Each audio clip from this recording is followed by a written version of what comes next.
प्यारे बच्चों और रिस्पेक्टेड स्टाफ मेंबर्स, आप सबका स्वागत है।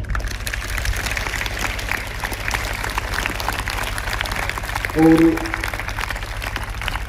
जो आपको बातें बताई जाती हैं उसका मैंने प्रभाव भी एक सैंपल के तौर पे कब देखा। कल मोरखी गांव में एक शादी थी, उसमें मैं और मैडम छुट्टी के बाद गए। उसमें कोई अपना ही स्टूडेंट था, क्योंकि नेचुरली हम पेरेंट्स के घर गए थे तो स्टूडेंट तो मिलना था। शादी उसके चाचा की थी, तो उस बच्चे के पेरेंट्स ने हमें ऑफर किया कि आप खड़े होकर खाना ना खाएं और आप बैठ जाएं। टेबल चेयर लगी थी, आप बैठ जाएं और बैठ के हम आपकी व्यवस्था करते हैं। तो मैंने कहा कोई बात नहीं जी, हम थोड़ा घूम फिर के खाना खा लेंगे। कई बार मन होता है घूम फिर के खा लेंगे, ऑफिस में सारा दिन बंदे बैठे रहते हैं।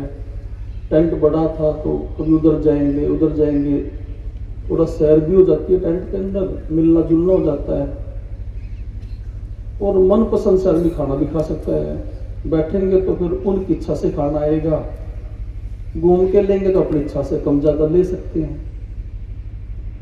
तो उन्होंने हमारी बात को मान लिया और फिर हम उसके बाद मैंने और मैडम ने प्लेट उठा ली। उस टाइम तक हमें ये नहीं पता था कि इस घर से स्टूडेंट कौन है और कौन बच्चा पढ़ता है। ये पता था कि जिसने कार्ड दिया है हमारा, उनका कोई ग्रैंडसन या पढ़ता है, बच्चा पढ़ता है, मतलब उनका ये तो पता था कि पेरेंट्स हैं। और वो सर्विस में थे, हुड्डा डिपार्टमेंट में। कानून गो की पोस्ट होती है, पटवारी के बाद प्रमोशन से बनते हैं। लेकिन वो बच्चा आया हमारे पास, उसने कहा कि सर आप दोनों बैठ जाओ। स्टूडेंट आया कि आप दोनों बैठ जाओ सर और मैं आपको खाना खिलाऊंगा। उसने अपनी उम्र के एक अन्य बच्चे को साथ लिया जो पाइनियर का स्टूडेंट नहीं था, लेकिन पाइनियर वाले बच्चे ने बताया कि नेक्स्ट ईयर ये भी पाइनियर में ही आएगा। उस बच्चे का एडवांस में इंटरेस्ट बन गया, जो बच्चा अगले साल पाइनियर में आएगा सेवा करने का भी। चलो जिस स्कूल में मुझे जाना है, हमारे सर मैडम आए हुए हैं। तो दोनों बच्चों ने हमें बैठाया और पूछ के बहुत रिस्पेक्ट से खाना खिलाया। तो फिर मैं वहाँ बैठा याद कर रहा था कि ये हमारे बच्चों के अलग से संस्कार हैं, जो बच्चे पाइनियर विद्यालय में पढ़ते हैं और जो बातों को फॉलो करते हैं, ये वो रिफ्लेक्शन है बच्चों के अंदर। उसके बाद फिर रास्ते में मैं वापस आया तो अक्सर मैं जब उस साइड में जाता हूँ तो ये रक्षिता लड़की पढ़ती है और देव पढ़ता है 10th में। इनके घर भी मैं अक्सर जाता हूँ जब उस साइड में जाता हूँ, क्योंकि देव और रक्षिता की जो बुआ हैं वो मैडम बराड़ की सगी बापी हैं। इनकी बुआ मैडम बराड़ की बापी है, ऐसा रिश्ता है। तो मैं उस साइड में जाता हूँ तो रिश्तेदारी के कारण पेरेंट्स भी हैं, बच्चे पढ़ रहे हैं, तो मैं वहाँ भी जाता हूँ। तो मैंने देव के फादर से पूछा कि बच्चे की जैसे बोर्ड क्लास है देव की, कि देव आजकल पढ़ाई कैसी कर रहा है। तो कहता, उनके फादर ने बताया तो पढ़ाई में लगा रहता है सारा दिन, जितना भी टाइम होता है। मैं ये नहीं कहता कि उसका पढ़ाई में लेवल क्या है, तुम उसका क्या लेवल फील करते हो, मैं तो बच्चे की लगन की बात बता रहा हूँ। उन्होंने कहा कि आजकल ये मैक्सिमम टाइम पढ़ाई में लगा रहा है, ज़्यादा से ज़्यादा। इसने बाहर के आने जाने कम कर दिए, यार दोस्त जिनके साथ ये बाहर जाता था, टाइम पास होता था, वो यार दोस्तों से आजकल इसका मिलना लगभग इसने बंद कर दिया और ज़्यादातर पढ़ाई में मस्त रहता है। तो ये चीज़ मैंने देखी। फिर मैं एक शादी में गया जिसमें एक लड़की नव्या पढ़ती है और यश पढ़ता है। तो नव्या, जब हम गए शादी में सिल्लाखेड़ी गांव में, 9th में है नव्या लड़की, तो शायद ना आई हो क्योंकि घर में शादी का अभी हुई है 2 दिन पहले। तो जब तक मैंने और मैडम ने खाना खाया तो नव्या लगातार हमारे पास खड़ी रही नव्या का भाई यश, जो मैंने इंग्लिश के ड्रामा में भी देखा था, पुष्पा शर्मा मैडम ने जो करवाया था, वो लगातार खड़ा रहा। उससे पहले उनके घर के बच्चे पढ़े थे, अमित, सुमित, संकेत, ये सारे बच्चे पढ़े थे। वो बच्चे भी पास में आके खड़े हो गए और हमें अच्छा लगा। उन्होंने, बच्चों ने फोटो वगैरह खिंचवाए। तो बल्कि जब फोटो खींच रहा था, कैमरामैन आया तो नव्या ने पूछा कि और मैं क्या लेके आऊँ। तो मैडम ने कहा कि मेरे लिए थोड़ी कॉफ़ी ले आओ। तो कैमरामैन जब आया तो नव्या कॉफ़ी लेने गई थी। तो मुझे अच्छा नहीं लगा कि मैं नव्या के बिना फोटो खिंचवाऊँ। तो मैंने कहा उनको कि थोड़ा सा वेट करो, नव्या को आने दो, उसके साथ हम फोटो खिंचवाएंगे। अच्छा लगा। मतलब जो चीज़ें अब बात हो रही हैं, जब फील्ड में जाते हैं तो फील होता है कि बच्चों में चेंज है, बच्चों में बदलाव है।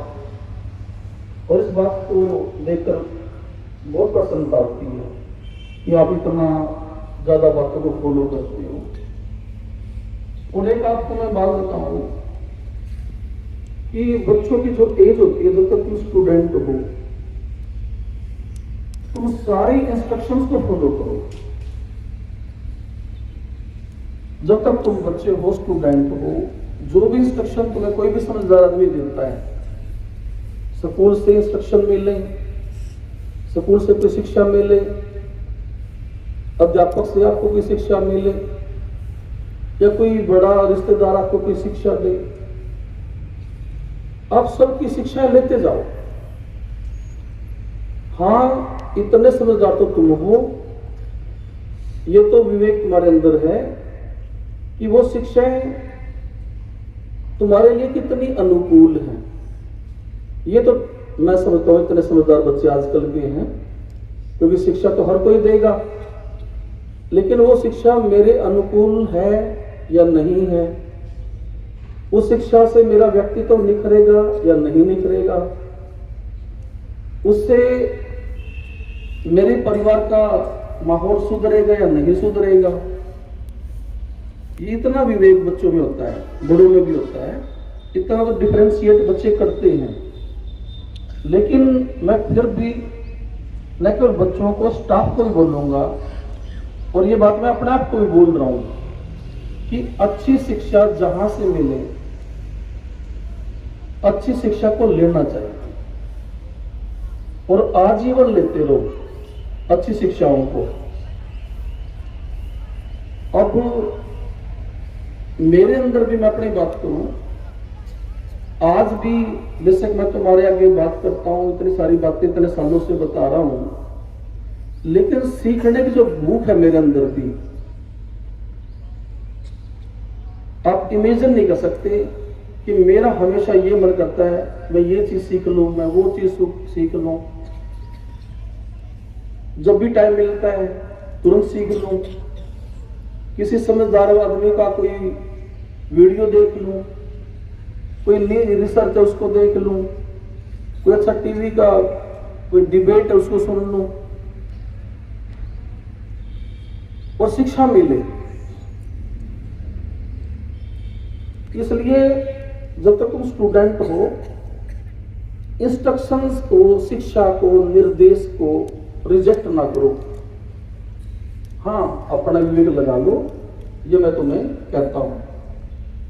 भाई वंश और नवदीप, मैं तुम्हारा बेटा थैंकफुल हूं। गुड़गांव से जो बच्चे आते हैं, इन्होंने अपने रिश्तेदारी में भी हमें बुलाया। जो वंश और नवदीप बच्चे हैं, इनके पेरेंट्स ने या इन्होंने अपने बुआ के घर में शादी की, बूढ़ाखेड़ गांव में, वहां भी हमें बुलाया। थैंकफुल हूँ बेटा तुम्हारे लिए, हमें अच्छा लगा। और तुम्हारे कारण इनकी जो बुआ है रानी शर्मा, जो यहाँ पढ़ी थी, आज तक की मैं फील करता हूँ बेस्ट स्टूडेंट है। बहुत अच्छे स्टूडेंट पढ़े हैं, लेकिन रानी शर्मा गांव कोरड से जो लड़की पढ़ी है इनकी बुआ, मेरी नज़र में बेहद अच्छी स्टूडेंट है। मुझे आज भी उतनी ताजगी आती है कि जैसे वो आज भी स्कूल में पढ़ रही है।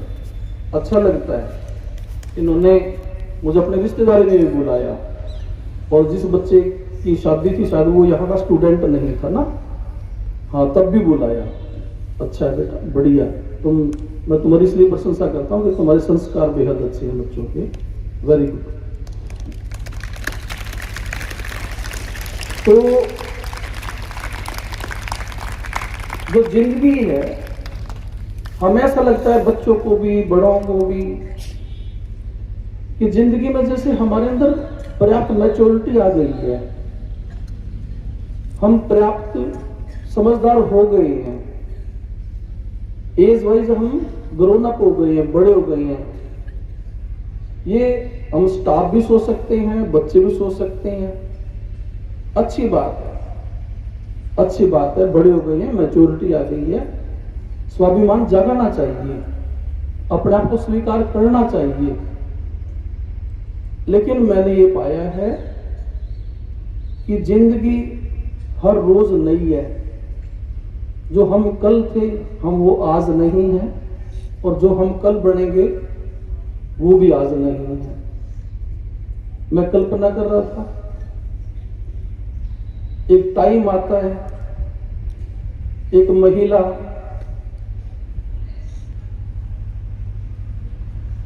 आज माता नहीं है और कल को वो मां है। किरदार में चेंज देखो आप। एक नवयुवक कल किसी का पापा नहीं था, अगले दिन वो किसी का पापा है।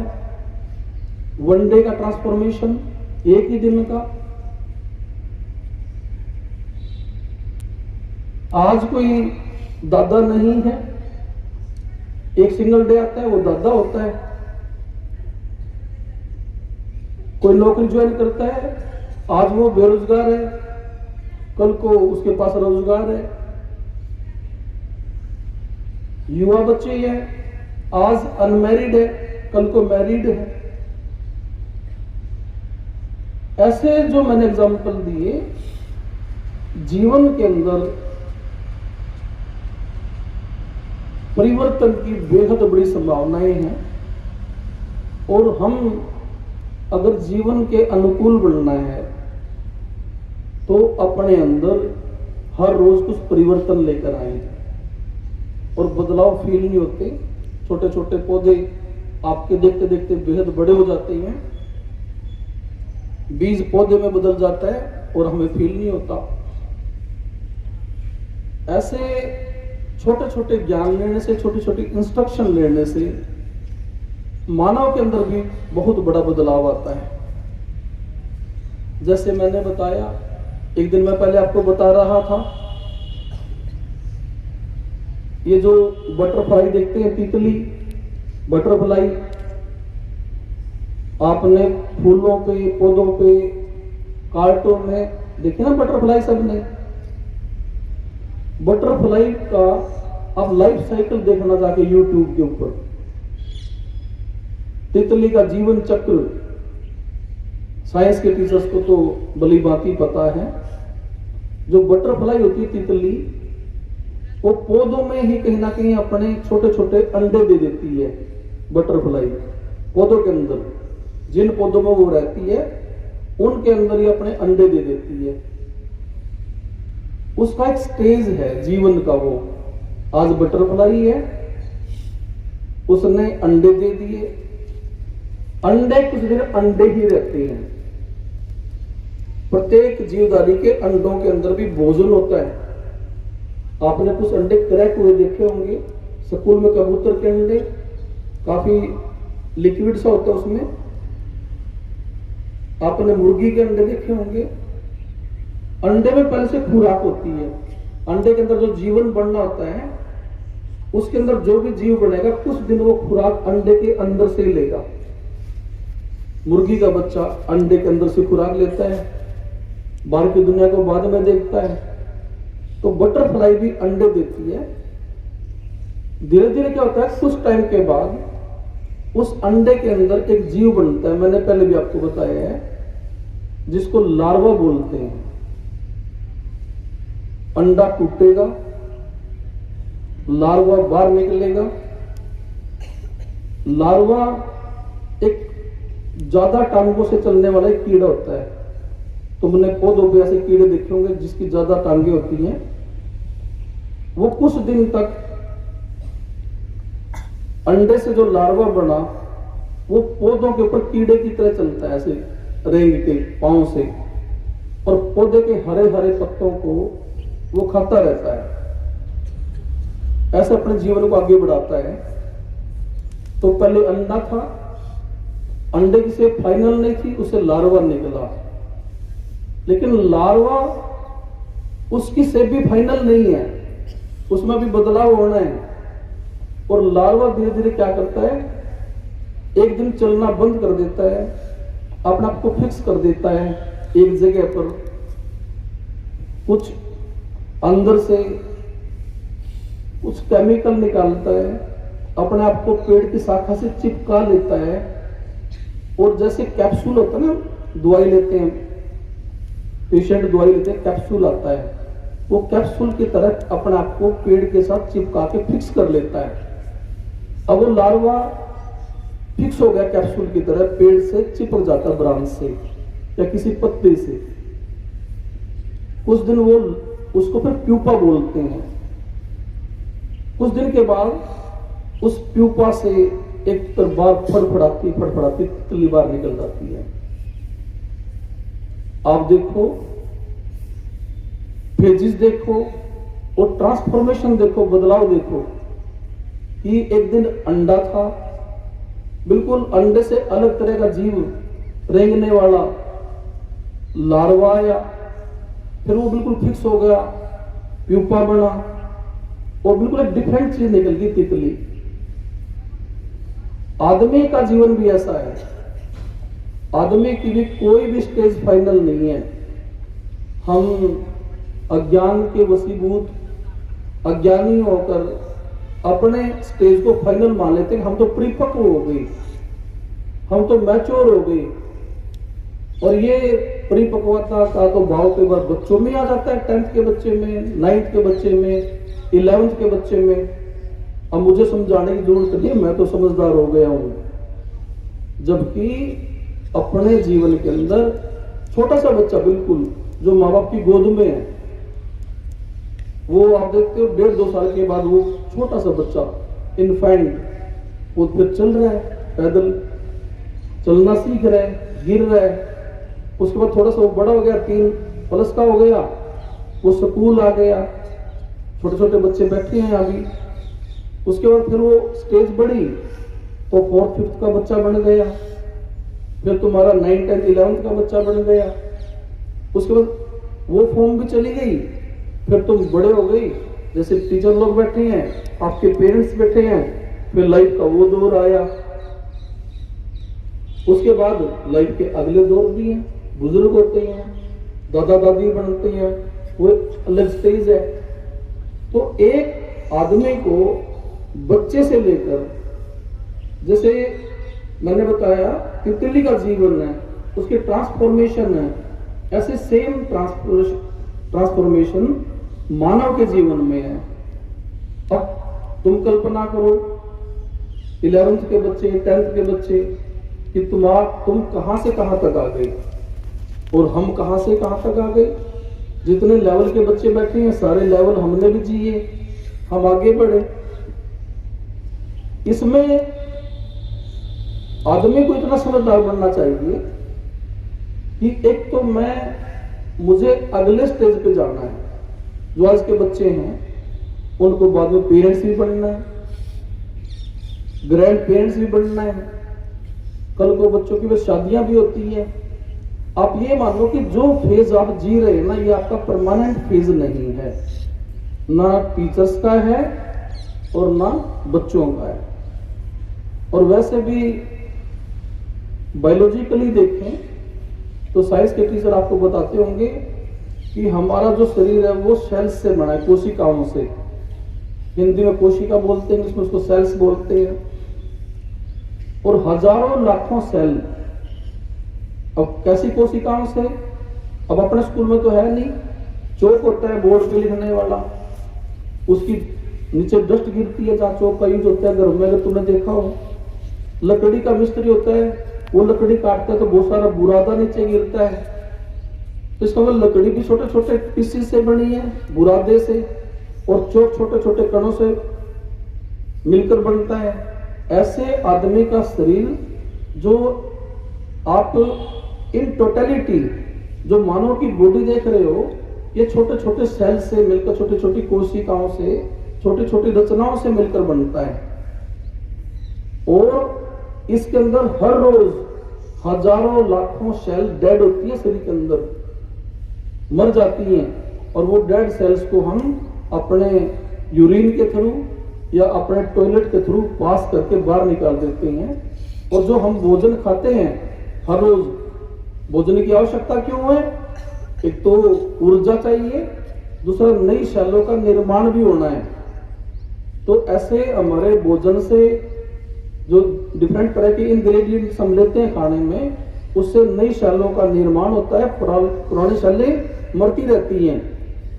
और आदमी जो बच्चा पैदा हुआ था उसमें बहुत बड़े बदलाव आ गए। कितनी बार उसकी मोस्टली सेलें पुरानी हट गई हैं और शरीर में नई सेलें बन गई हैं। तो ऐसे अपने शरीर के अंदर भी बायोलॉजिकली भी और सोशली भी, इंटेलेक्चुअली भी बहुत सारे चेंजेस अपने लाइफ में आने हैं। तो अब क्योंकि हम समझदार प्राणी हैं, तो हमें बदलाव क्या करना है? जब हमें समझ में आ गया कि जैसे तितली का जीवन चक्कर है, वैसे ही इंसान का भी एक जीवन चक्कर है, जिसमें वो बच्चा बनेगा, थोड़ा एक एक साल बढ़ता रहेगा, उसकी नई नई स्टेजेस आती रहेंगी और आखिर में वो एक बुजुर्ग, एक वरिष्ठ जन बन जाता है समाज का। तो हमारी समझदारी ये है कि हमें ये पता होना चाहिए कि मेरे अगले रोल क्या है। अगर तुमने इस अवस्था को फाइनल मान लिया, आज के ज्ञान को तुमने फाइनल मान लिया कि जो ज्ञान है, जो समझ पर्याप्त है, ये पर्याप्त कैसे रहेगी?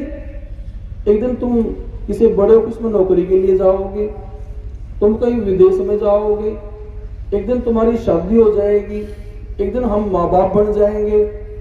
तो फिर ये आज का जो अनुभव है, इस अनुभव में तो हमें बहुत एडिशन करने पड़ेंगे उस अवस्था के लिए। तो इसलिए मैं आपको बताता हूं, समझदारी है कि हम पहले की स्टेज में अगली स्टेज के लिए तैयार हो जाएं। इस बात में समझदारी है। मैंने जैसे आपको बताया कि जब मेरी शादी का टाइम आया तो परमात्मा ने मुझे समझदारी कि अब शादी होगी और अपने आप में कुछ नए जीवन के लिए बदलाव कर ले अपने आप के अंदर तुरंत। तो मैंने कुछ नए बदलाव किए। मैंने जो अनवांटेड फ्रेंड्स हैं उन सबको छोड़ दिया, कुछ मैच्योर फ्रेंड्स को रख लिया, अपना सोशल सर्कल कहीं बढ़ा लिया और कहीं से घटा लिया। और जैसे ही मेरी शादी हुई तो मैंने मैडम को ही अपना दोस्त बना लिया। और आज कई दिन पहले एक शादी थी, वहाँ बच्चन सिंह आर्य जी जो पहले हमारे मंत्री होते थे, उनके पोते की शादी थी। मैं और मैडम वहाँ चले गए। जब हमने गेट से एंटर किया, मेन गेट से, तो वहाँ सिक्योरिटी के बंदे खड़े थे। तो सिक्योरिटी के बंदों ने कहा जी, मुझे कहा कि आप तो जा सकते हैं जी, लेकिन ये मैडम नहीं जा सकती वहाँ की। मैंने कहा क्या बात? कि महिलाओं के लिए अलग से टेंट है।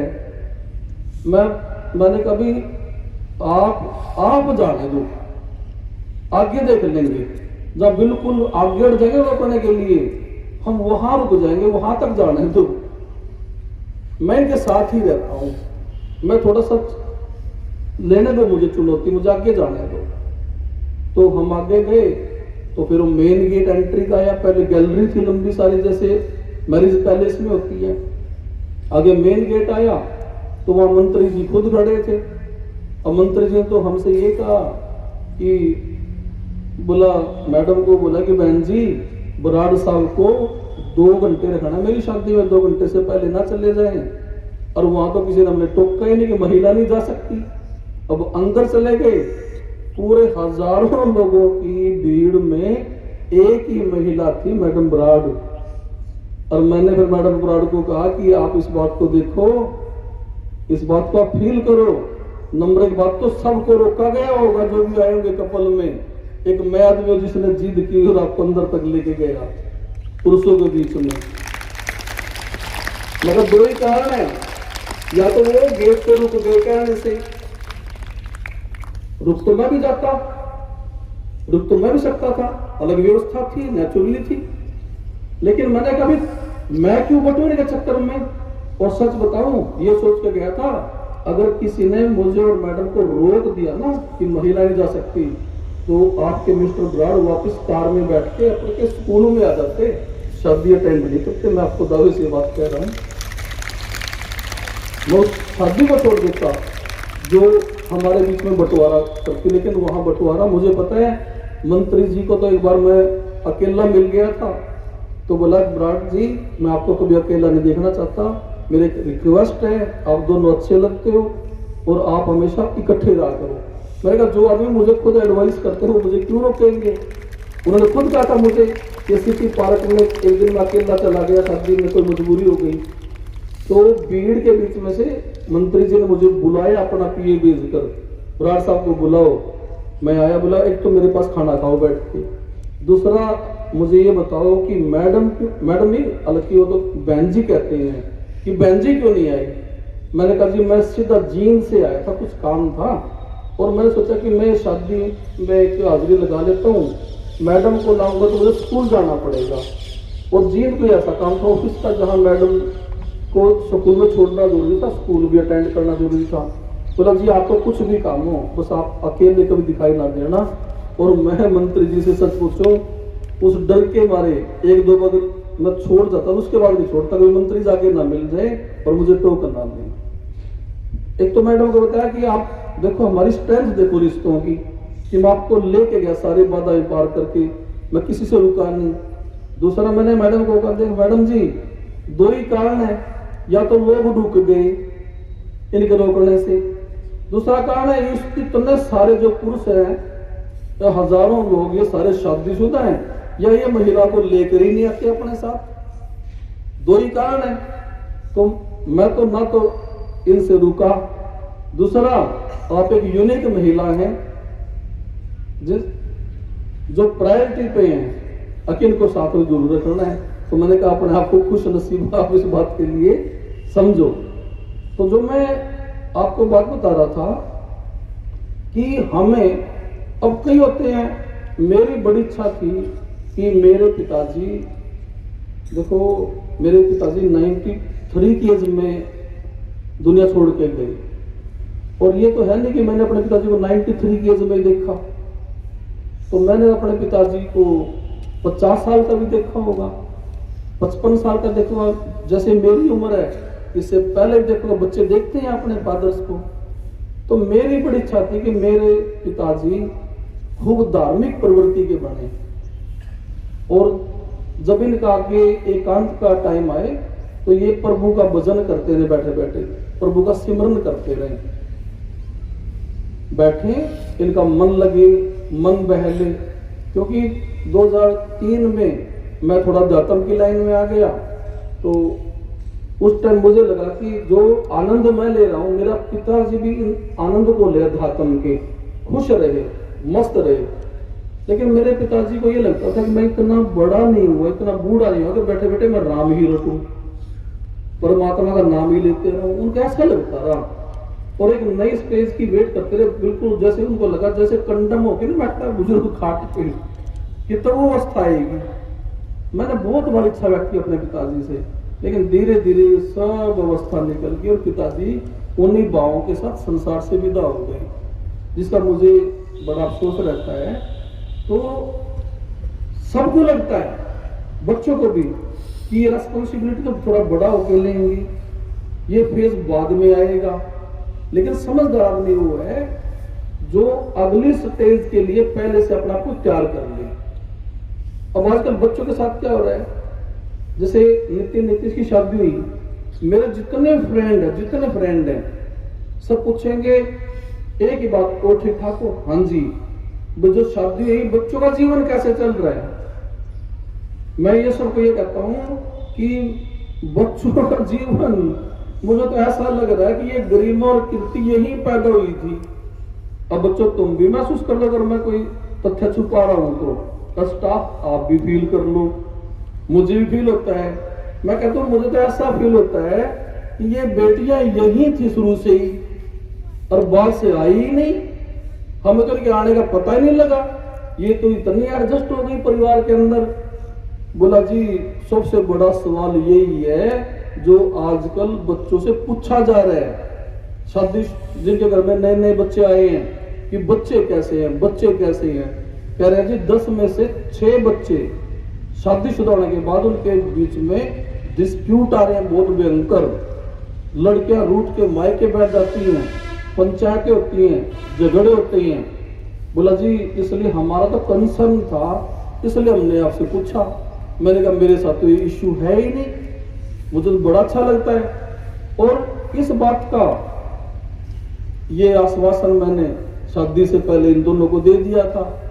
दूसरा, आप सब बैठे हैं, जब इनके रिश्तों की बात चली, इनके फादर्स आए, परिवार के बड़े आदमी आए, मैंने कहा था जी आप अपनी बेटी को हमें दे देना और आप अपने आप को खर्च में परेशान ना करना, बिल्कुल ऐसा खर्च ना करना कि आप परेशान हो जाए।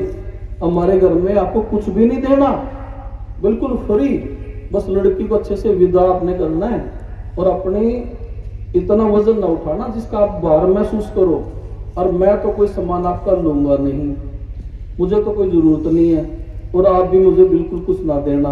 और मैंने कहा कि बेटियों को 4-5 सूट सिला देना जो शादी में, उसके बाद ये सूटों का, कपड़ों का, जूते का, चप्पल का, ये सारी रिस्पॉन्सिबिलिटी हमारी है, आप बाद में ये काम ना प्लीज करना। अब वो ये माँ बाप हैं, इमोशन में कुछ करें, हमने फ्री किया हुआ है अपने बच्चों के लिए, उनको आपको कुछ नहीं करना। अब ये देखो, अब मैं आपको कल बता रहा था, अगर हम बचपन में उस स्टेज के लिए तैयार नहीं करते अपने आप को, तो फिर ये विचार कहां से आते हैं? कितने भूख होती है कि शादी होगी, ये लेके आए, वो लेके आए, सब ऐसा लोग अपने मन में कई बार विचार रखते भी हैं, लेकिन हमने फ्री किया और हमें आनंद आ रहा है उसके बाद इस चीज में। तो समझदार बच्चा वो है जो अगली स्टेज के लिए अपने आप को तैयार करे। अब तुम बड़े बच्चे हो, अब तुम 3 साल के बच्चे कल्पना करो, उछल कूद करता है, भागदौड़ करता है, तोड़ फोड़ करता है, लेकिन तुम्हारी स्टेज अगली आ गई है तो तुमने अपना आप में चेंज कर लिया। तो अब तुम्हें जो आज की तुम्हारी अवस्था है ना, तुम मैच्योरिटी के साथ बड़े हो, परिपक्वता के साथ, समझदारी के साथ। और डेली मैंने जो आपको पहले बताया कि जिसके भी निर्देश मिले, निर्देश का मतलब अच्छी शिक्षा मिले, आपको माता पिता समझा रहे हैं, आपको कोई बड़ा समझा रहा है, आपको आपके टीचर समझा रहे हैं, उसको ये ना समझो कि ये बेवजह मुझे टोक रहे हैं, बेवजह मुझे कह रहे हैं। लेकिन मैं आपको ये छूट देता हूं, अगर आपको लगता है कि बेवजह कह रहे हैं, बिल्कुल चाइल्डिश बिहेव है, बचपने का व्यवहार है टीचर्स का भी, उनको ये बात अनुकूल नहीं है, तो वो फिल्टर तो आपके पास है, फिल्टर लगा लो, फिल्टर लगा लो। बात सही है, गलत है, फिल्टर लगा लो, कोई बात नहीं। हो सकता है आपको कोई गलत भी सलाह दे दे, मैं ये नहीं कहता। तो जिसका जिसका आचरण होगा, शिक्षा भी वैसी, और जैसे दिमाग को अंदर से भरा है तो जुबान से प्रिंट आउट भी वैसे ही आएगा। लेकिन मैं कहता हूं कि आप फिर भी अपने आप को समझदार बनाओ और जीवन को ऐसे ले जाओ जैसे आज तुम बच्चे हो, कल तुम कॉलेज गए, फिर तुम नौकरी में गए, आगे तुम्हारी शादियां हुई, ऐसे मैच्योरिटी के साथ, कोई डिस्प्यूट तुम्हारे बीच में आए ही नहीं। अब ये कीर्ति और गरिमा दोनों अच्छे संस्कार की बेटियां हैं, उधर से संस्कार इधर भी अच्छे मिले तो आत्मसात हो गई, दोनों आपस में कोई दिक्कत नहीं आई। नहीं तो बहुत सारे बच्चों को ये ऐसी दिक्कतें आती है। दूसरा, मैं आपको एक अपना एक्सपीरियंस बताता हूँ। एक टाइम ऐसा आता है, तुम बड़े बच्चे हो ना, थोड़े दिन के बाद, अभी तो तुम अपने आप को बच्चा फील करते हो, लड़के हैं लड़कियां हैं। मैंने एक चीज देखी, माँ बाप कितना भी समझदार हो, मैंने बड़े बड़े ऑफिसर्स को भी देखा, डॉक्टर्स को भी देखा, बड़े बड़े मोटिवेटर्स को देखा, अपने आप को भी देख रहा हूं। एक टाइम ऐसा आता है कि फिर माँ बाप को थोड़े से बच्चे होने लगते हैं, बच्चे इस सेंस में, जब उनके बच्चे बड़े होते हैं ना, उनकी बहुत सारी चीजें बच्चों पर निर्भर करने लगती हैं। जिनके बच्चे बड़े हो गए हैं, बच्चे पर घरों के फैसले लेने लगते हैं, बच्चे अच्छी अच्छी बातें बताते हैं। और इस बात को मैं बिना कहे, मैंने कभी बात नहीं करी, मैं सरोज मैडम के बड़े बच्चे हैं, सीखा है, राहुल है, आप मैडम फील करते होंगे ये बात कि बच्चे समझदार हैं और बच्चे ज्यादा समझदार हो गए हैं और वो अब हमें जीवन की बातें वो बता रहे हैं और हम बच्चों की तरह बड़े माँ बाप हैं और हम उनको जिज्ञासा से सुनते हैं, है ना। ऐसा होता है। मैंने बहुतों को देखा कि जैसे बच्चे बड़े होते हैं, लेन देन क्या करने हैं, बैंक में कोई पैसे जमा करवाने हैं, निकालने हैं, कोई खरीदारी करनी है, शादी में व्यवस्था कैसे हो, मेहमान के लिए कैसे व्यवस्था करें, एकदम कोई बात आ गई, झगड़ा ही आ गया परिवार में, बच्चों से सलाह लेते हैं भाई इसमें क्या करें। तो वो टाइम ऐसा आता है कि जब तुम जैसे बड़े होगे, अब तुम 9th के हो, 10th के हो, प्लस 2 के हो गए, 4-5 साल के बाद बेटा तुम देखना, जो आज तुम्हें पेरेंट्स लगते हैं ना, ऐसे डरावने से पेरेंट्स लगते हैं, बड़े बड़े लगते हैं, जब तुम थोड़े से 20-22 साल के, 25 साल के होते हो ना, तो पेरेंट्स तुम्हें बड़े के रूप में स्वीकार करते हैं, मैच्योर बच्चों के रूप में, और तुम्हारी फिर बड़ी बड़ी बातों की सलाह लेते हैं बच्चों की। और कमाल की बात मान लोगे, पेरेंट्स, एक सलाह पेरेंट्स की है, एक बच्चे की है, पेरेंट्स अपनी सलाह को छोड़ देते हैं जो उसके मन में है और वो बच्चों की बात मानते हैं। बच्चा एक आधुनिक बच्चा है, बच्चा नए समाज का बच्चा है, इसलिए बच्चों की सुनवाई होती है।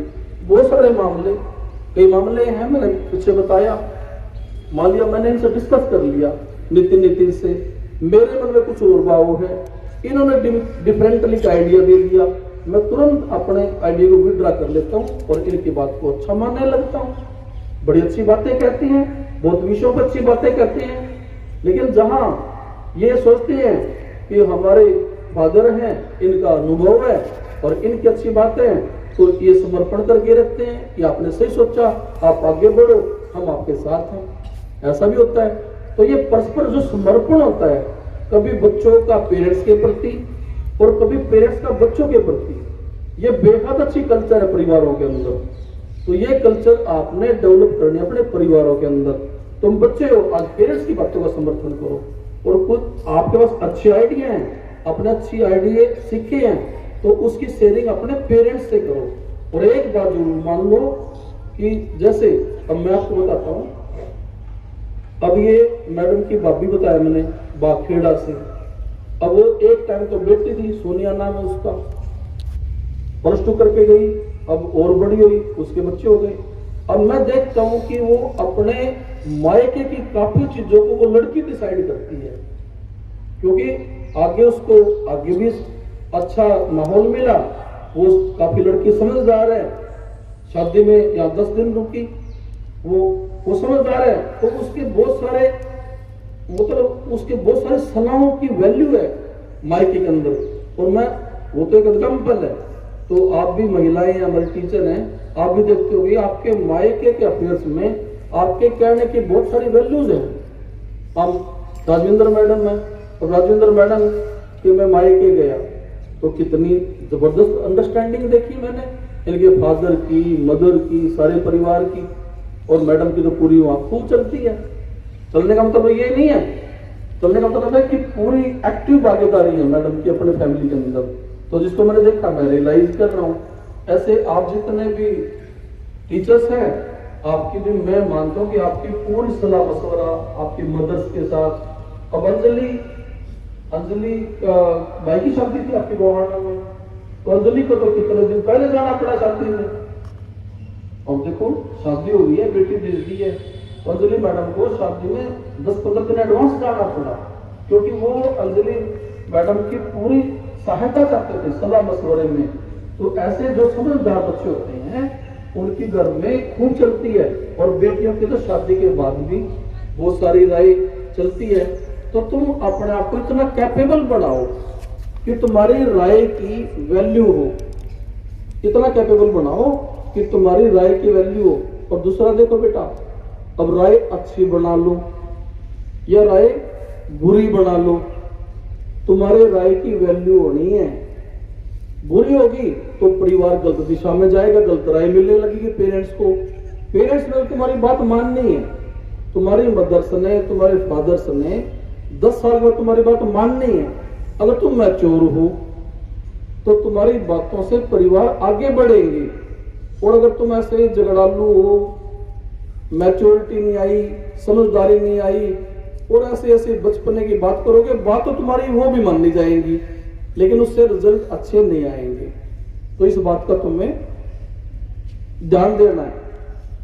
कुछ फोटो करता, मुझे एजुकेशन डिपार्टमेंट से कहा गया कि एक प्रोग्राम हमारे लिए करो, उसके मुझे कुछ फोटो वीडियो वगैरह भेजने। ये अच्छी बात है कि शिक्षा विभाग ने कहा कि एक पेरेंटिंग का सेमिनार आपके स्कूल में होना चाहिए।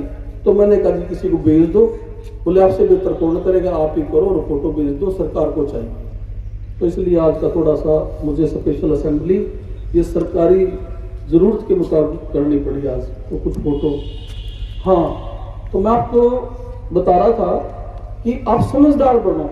और छोटे छोटे, अब कई बच्चे एक दिन असेंबली से गए, रास्ते में झगड़ लिए। अरे 1-1.5 महीने से क्या सीखते हो? मैंने कहा भी गुस्सा नहीं करना, आपके टीचर्स को बताओ कोई बात है तो, अपने पेरेंट्स को बताओ कोई बात है तो, और तुम अपना भी झगड़ पड़ते हो। तुम सारी व्यवस्थाओं को इग्नोर कर देते हो, ना पेरेंट्स को बताते हो, ना अपने टीचर्स को बताते हो, ना स्कूल में बताते हो, और अच्छे बुरे फैसले अपने आप कर लेते हो। तो ये उद्देश्य ये नहीं होता है। हम तो बच्चे समझदार बने, अच्छे फैसले करें उसके लिए। तो प्यारे बच्चों, मैं आपको जो बता रहा हूँ, आप आज से ही, जैसे मैंने अपने फादर का किस्सा बताया ना, भविष्य पे चीजों को छोड़ोगे तो ऐसा भविष्य कभी नहीं आएगा। आज ही समझदार और मैच्योर बन जाओ, और अपने आप को देखो कि तुम ये 2026 का तो लक्ष्य ही बना लो कि मुझे इस साल में तो बस समझदारी की बातें करनी है, और तमाम समझदारी मुझे लेनी है, मुझे कहीं से भी मिले। और अपने अगले फेज के लिए, आज तुम छोटे बच्चे हो, कॉलेज में कैसे रहना है वो मैच्योरिटी तैयार करो। शादीशुदा जीवन के बाद कैसे रहना है वो मैच्योरिटी तैयार करो। उसके बाद जैसे अब हम में ऐसी भूमिका में आना है तो वो चीजें तैयार करो। अब 97 से पहले मैंने एक चीज देखी, बहुत बड़ी उम्र नहीं रही होगी, उससे पहले फैसला मैंने ले लिया। मैंने देखा कि जो फिल्में देखते हैं, इसके बारे में मैंने बहुत सारी धारणाएं सुनी। अच्छी अच्छी फिल्में बनती हैं, अच्छे अच्छे संदेश फिल्मों में होते हैं, बड़े अच्छे मैसेज फिल्मों में होते हैं। लेकिन मैंने, अब देखो, वैसे तो मैं आज कह दूं कि पिछले 30 साल से मैंने कोई फिल्म नहीं देखी है। आज की फिल्में कैसे आती है मैं उस पर कमेंट नहीं करना चाहता, हो सकता कुछ बदलाव आ गया हो, लेकिन मैंने तब फील किया कि फिल्म के अंदर अच्छा मैसेज तो है, लेकिन डब्बे के अंदर डब्बा नहीं होता है, एक डब्बे में, बड़े डब्बे में छोटा डब्बा, फिर छोटा डब्बा, फिर छोटा डब्बा, और लास्ट में छोटा सा डब्बा, उसके अंदर मैसेज है। तो जो पैकिंग है ना फिल्म की, पूरी गंदी गंदी गंदी गंदी पैकिंग के अंदर एक अच्छा मैसेज डाल देते हैं, और उसमें उस मैसेज जो लेने की बात लास्ट में आती है, उससे पहले काफी बुराई सीख लेते हैं फिल्मों को देख देख कर। मैंने उसमें फील की ये बात, और मैंने बिल्कुल 97 में, हमारे टाइम में तो सिनेमा चलते थे, जैसे आजकल पीवीआर वगैरह है, तो मैंने 97 से पहले डिसाइड किया कि मैं कभी जिंदगी में फिल्म नहीं देखूंगा, ना किसी सिनेमा के अंदर जाऊंगा। और मैं डिसाइड किया, और मैंने बताया 97 में मेरे फ्रेंड्स मुझे धक्के से ले गए। पंचकूला में मैं टीचर लग चुका था, टीचर ट्रेनिंग थी, बोले सबको फिल्म देखनी है। मैंने बहुत मना किया, बोले भाई चलना जरूर पड़ेगा। मैं चला गया, और जाते ही फिल्म में सो गया। इंटरेस्ट भी लिया मैंने, आंख बंद की और नींद आ गई, और पूरी 3 घंटे की फिल्म हो गई, मुझे उठा के बाहर ले आई, मैंने देखा ही नहीं। तो कई बार ऐसा भी जिंदगी के अंदर आपको बदलाव करना है, कोई आपको चीज अच्छी नहीं लगती, तो आपको कुछ चीजों को जिंदगी में नकारना भी पड़ेगा। तो मेरा आज का जो कहने का लक्ष्य है कि समझदार बनो, और अपने आप को भी पर्याप्त समझदार तुम हो, अच्छी बात है। सेल्फ रिस्पेक्ट तुम्हारे अंदर है कि मैं समझदार हूं, अच्छी बात है। लेकिन मैंने कहा है कि आज की जो समझदारी है, इसके बाद काफी लेयर्स और भी आएंगी लाइफ की। काफी जिम्मेवारियां और भी आएंगी। आज का जीवन जो तुम्हारा अब का जीवन है, आज की समझदारी है, ये फाइनल समझदारी नहीं है। और एक इंसान को मैं अपनी आपसे नहीं टारगेट करता, अपनी बता देता हूं बेटा, कुछ चीजें आज मुझे जो लगती है मैं समझदार हूं, उनमें मेरे कल को ओपिनियन चेंज हो सकते हैं और मैं खुशी से अपने राय चेंज कर लूंगा। अभी मुझे लगेगा ठीक है, आइडिया से मैं जी रहा हूं और इस आइडिया से मैंने बहुत सारे नुकसान किए हैं और मैं अपने आपको समझदार मानने बैठा रहा, समझदारी गठड़ी बांध दे रहा और उससे मेरे रिलेशन खराब होते हैं, उससे मेरे संबंध खराब होते हैं, उससे मेरा सोशल रिस्पेक्ट खराब होता है। वो फैसले समाज के लिए, स्कूल के लिए अच्छे नहीं है। कोई नया आइडिया आएगा, मैं एकदम उस आइडिया को क्लिक करूंगा और उस आइडिया पे मैं चल पड़ूंगा, कोई जिद नहीं है। तो बच्चे भी समझदारी पे मान करें कि आप समझदार हैं, ठीक है, अच्छी बात है। स्वाभिमान करें कि आप समझदार हैं, लेकिन नई समझदारी के लिए चांस छोड़ दो बच्चों को। ले लो नया इंस्ट्रक्शन भी जो कोई तुम्हें देता है, ले लो नई समझदारी, ठीक है।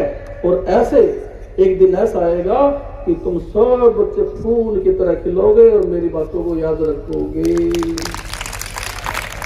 और मेरा दावा है जो बच्चे ये बात मान लेंगे और कम मानने वाले भी, तुम जिंदगी में महसूस करना, तुम समाज के और परिवारों के डिफरेंट बच्चे बनोगे ही बनोगे। इतने बढ़ गए तुम आइडिया से, तुम्हारी नजरें तुम्हारे भाव बता रहे हैं, तुम लबालब हो ज्ञान से, मस्ती है बच्चों के अंदर। और एक दिन इतने खुशहाल परिवार तुम बनाने वाले हो फ्यूचर में, और समाज में तुम्हारी इतनी अच्छी कनेक्टिविटी बनने वाली है बाद में, और तुम याद करोगे। तो उस सब अच्छी बातों के लिए मेरी ओर से दिल की गहराइयों से आप सबको शुभकामनाएं। Thank you.